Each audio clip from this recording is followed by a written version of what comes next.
Küçeler tozlu, hatire dolu. Hardadır o köhne, o tanış yolu. Zaman bir kuş tek uçup gitmişti.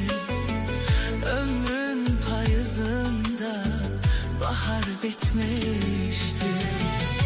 Kaş öten günlerim geri döneydi.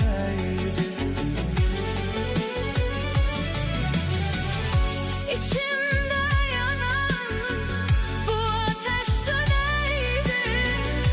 Uşaklık ellerim, şirin sözlerim, o uzak yollarda kaldı gözlerim.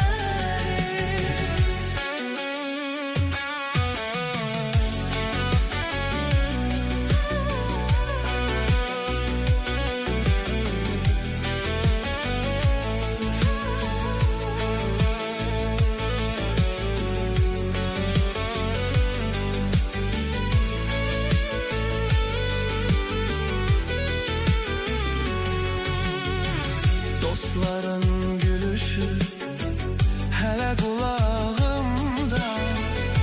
Bir garip keder var indi dodağımda.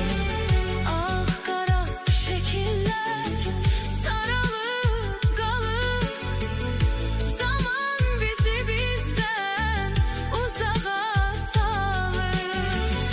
Kaş öten günlerim geri döneydi. İçimde yanan bu ateş söneydi. Uşaklık illerim, şirin sözlerim, o uzak yollarda kaldı gözlerim. Her geçen saniye, her geçen an beni o illere aparır her yan. Döndürebilseydim saati geri, Vermezdim iten o güzel illeri. Geri dönmez artık öten o günler. Kalbimde yaşayacak o şirin sesinle.